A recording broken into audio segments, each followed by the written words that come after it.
about a race that's happening before the Olympics. We just talked about this, Gordon. We just had people write in and they said, hey, is it concerning at all that the 1,500-meter team on the men's side is not going to race at all before Tokyo? And then we found out a couple of days ago about the Centro Mile, where not only is Matt Centrowitz going to run, Gordon, he's going to go after Alan Webb's American record, 3:46.91 in Portland on Saturday night. What was your first reaction? Well, this doesn't count as a race. This counts as we are letting the people watch a workout that happens to be just a 4-lap time trial. I think he's not gaining anything from getting your feet wet, rusty from racing from this race, for the record. But I think it's going to be. Hold on. When you're going for the American record, they're not going to have. It's going to be like Alan Webb's attempt, where the goal is time. But if you're going after an American record, it's not like when he ran 3 800s in a meet. That's a workout. If you're going after the American record, you don't have to call it a race in terms of competition, but he's going and putting everything out there for these. A time trial where the only people in the field are your teammates is practice. It's not a race. Like in my mind, he is going to be going from the Olympic trials to the Olympic Games with nothing but practice, where we just got to happen to have one of his practices turn into an American record attempt, which is cool. I'm just saying, it's not a race. It's not. Okay, continue. Well, we're getting to see him go after America. Listen, this is Matt Centrowitz. Matt Centrowitz has not really done this in his career ever. Yes, he ran that 13 flat when they ran in the forest, the 5K in 2019 when Woody Kincaid broke 13 minutes. But he was not the focal point of it. He was not the centerpiece of it. He doesn't do this basically ever. He doesn't put a time out there. He doesn't chase records. Now, in the 1,500 and in other events too, there's people who go after records and there's people who go after medals and there's people who do both. He's been a medal guy. You look at his career resume, the first 5 or 6 things you mention are finishes at major championships. They're not his times. In fact, I bet a lot of people they couldn't even name you Centro's PBs, right? Unless they're paying real close attention. What they remember is the gold medals. What they remember is him finishing time and US time champs. again.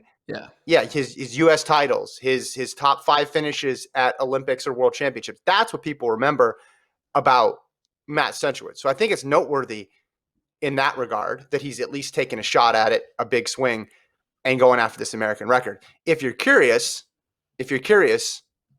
about what his mile PB is and his 1,500-meter PB is, if you aren't that keyed into what Centro's been doing, 350 back in 2014 is his mile PB, 7 years ago, and 330 1,500 from 2015. So this would be a big step up from that mile PB.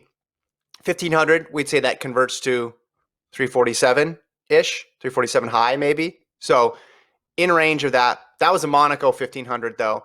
I don't know if the Jesuit high school track is as fast as Monaco. I don't know if we have the conversion tables up from Jesuit high school to Monaco. It will be an entirely different race, but I just think it's interesting that he's going for it. He must be confident that he's in at least sub 350 shape if he's going after this.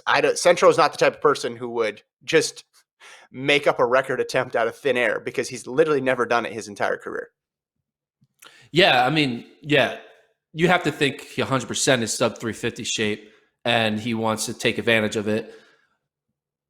It's interesting he is doing this. You know, maybe he's trying to simulate this like you said, like a Monaco, because a lot of times the top 1,500 meter runners go to Monaco, they get a fast PB before the Olympic Games. You know, it happens in July, and he opted not to do Monaco. And maybe this is like his mini Monaco. Without having to travel, to have like that hard effort to see how non-tactical, what type of fitness am I in? And I think he clearly wouldn't do it if he thought he was like a 352, 351, even 350. I think he only is doing this because he thinks he can like at least break 348, maybe 349. And then if you're in that range, hey, Let's eye 346.91 by Alan Webb. Let's do this. Let's do it. What is a reason he will do it? What's a reason that he will break 346.91? And then what is a reason he won't do it? A reason he would break 346, or a reason he's attempting to do it in the first place? No, the reason why he can do it. Well, the reason he could do it is because he's not over raced. That's for sure. He's barely scratched the surface.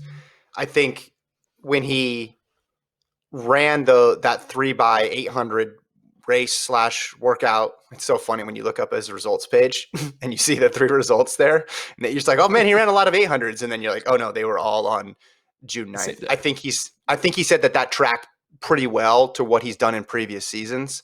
And I've said this about Central before.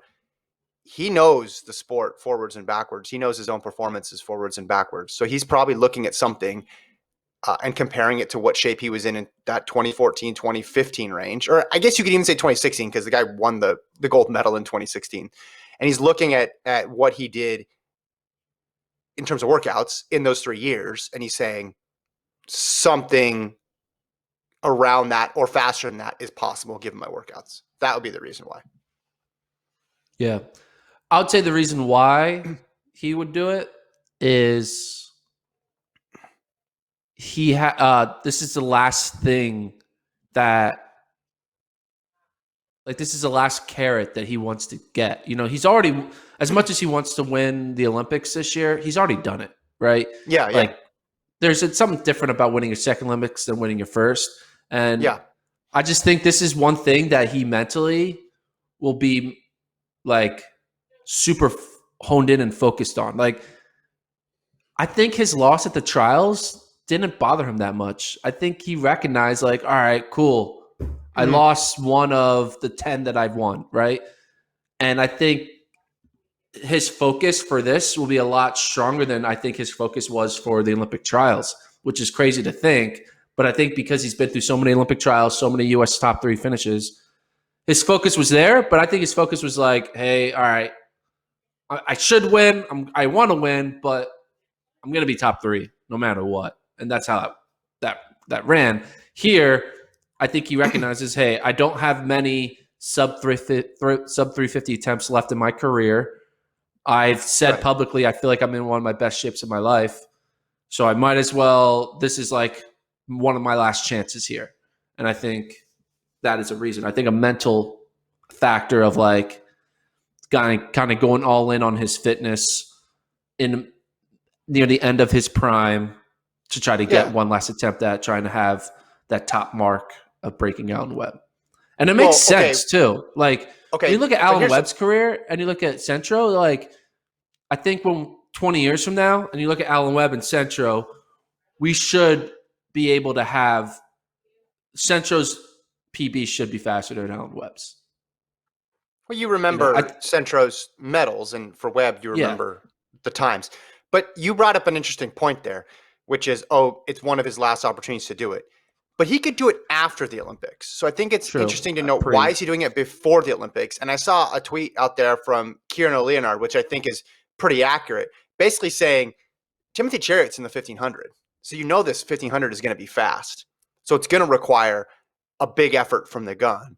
And perhaps that's what he's thinking as well, too, that this is better preparation for the Olympics than doing a sit and kick type traditional 340, 338 or something along those lines, or even getting into even though there aren't any Diamond League races, but a Diamond League type setup where, there's a fast first 400, but it slows a bit during the middle portion, and then he kicks to the end, and then we get a 332, 333. So I'll just read O'Leonard's tweet. He says, smart move by Centro to hit the all-out mile 10 days out from Tokyo. If Cheruiyot is going to take them to the twilight zone at the Olympics, best to know you've been there before.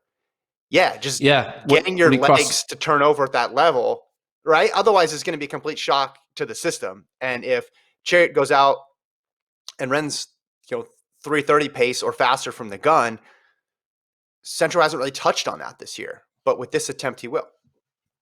Yeah. and you'll know what his body can handle too, because he's going to go through this and he's going to be like, all right, I know what that. He's going to have memories of 1K into this type of pace of what it's like, and can you hold on for 500 more meters at the Olympic Games? That's a good point. So yeah, there's also that might be a non can I break it reason, but more of a why I'm doing it reason. Well, it's both at this point. Yeah. Okay, yeah, I'll give it a shot because I don't have many other chances, and also this is the perfect preparation for the type of race I'm going to tackle in Tokyo. Maybe if Timothy Cheruiyot or Ingebrigtsen wasn't in the 1500 for whatever reason, and we almost had that scenario with Cheruiyot, maybe the preparation will be different. I just think Centro is so calculated in how he prepares for these things, and we've seen him get it right a lot of times. Same thing with Jerry Schumacher. They're not just running races to run races. As much as we would like to see him just run races and do an American record attempt for the sake of an American record attempt, it's all fitting into a larger plan. And I'm sure they've mulled it over quite a bit before they ran this. They didn't just say, hey, yeah, I had this written down 2021 go for the American record about 4 or 5 years ago. So I'm just gonna do that. It was in my goal book. I had it on my vision board. So I'm going to go out and I'm going to do Jesuit High School, get some of my teammates. We're going to try to run 346. No, it's because it fits in with what they're trying to accomplish in Tokyo next week. Okay, here we go. Does he do it? Yes or no? I don't think he's going to be able to do it, but I just think that's because that record is really impressive. But I think he's going to obviously PB. I think he'll go sub 350 and he's going to get what he needs to get out of this attempt. If he does do it, we need to reevaluate that whole 1500 meter field in Tokyo, which we'll do next week when we preview the podcast. Because if he has his closing speed and he's able to run a 346 mile, are you kidding me? We need to talk more about Centro as a threat here in this race, in any sort of race at that point. So what I should do is I should go on one of the betting sites, and as soon as I see the result, before those betting sites are watching a random time trial in Jesuit High School, if he runs 346, his like 10-1 odds, you hammer that, right? That's the plan. So that's what we can go win. Your house and my house. We could have 4 houses. That's what we could do, man. But because the odds aren't going to move at 9 p.m. in Jesuit on a Sunday or Saturday, or whenever the race is. So, because I don't think his odds are that good right now. What's the central odds? What look it up? You could pull it up, but my point here is if you had to list a weakness for Centro, it's how is he going to do in these straight from the gun type races? Because you have to feel pretty good about his close. And I know, he got chased down by Hawker in Eugene, but traditionally he's pretty good. He's pretty good at closing in these races. Hawker was great. All credit to him in that race. But if he has the strength to be able to run a 346 mile, and you combine that with the way he navigates rounds, how tactically sound he is, and then that closing burst, then he's making a pretty strong case. What are his odds? Plus 2,000. So you gamble $100 and you win $2,000. All right. So 20 to 1. He's 20 to 1 odds. And the bet MGM is not going to know. No, they're not. They're not moving that those. This is happening if he runs 346. Well, so we can make a lot of money. I'd be interested to know, are any of those odds actually moving, or do they set those as the Olympic odds and then they're locked in? Because I think they move. No, it moves based on when they see everyone. Oh, why is everyone gambling on this person? Oops, let's make it worse odds because too many people are doing it. Oh, I know, but I'm saying, are they taking in new information with regard to race results? I'm sure they'll look at start lists, and if people scratch, they'll take them off and adjust odds accordingly. But to your point, I don't think they're tuned in. They're not going to be tuned in enough to know about his mile, right? Because his start list is only going to have his 334, 1500 season's best or whatever. Yeah. All right. But he is a defending Olympic champ, so I guess that will help him. But 20 to 1 odds. And if he runs 346 mile, boom. Did you see how low Josh Kerr? Pull those odds up, because I saw one where Josh Kerr was a super long shot. So Josh Kerr is not on the odd on BetMGM. Yeah. On one, he was a big long shot, and Oliver Hoare wasn't even listed. Which, yeah, it's gonna be tough to beat Ingebrigtsen Well, it's to win, and Chariot. Yeah, but I'm saying, in a lot of those things, you're sort of betting on, does this person, like, is there an injury or some sort of issue that keeps them from getting to the final? And if you told me if there's an issue with Chariot or Ingebrigtsen, then everybody's odds just shoot up dramatically. And those two guys particularly, Hoare and Kerr, have been running so well. You'd think they'd be right there in the mix, and they're behind a lot of people who I think don't have as good a shot.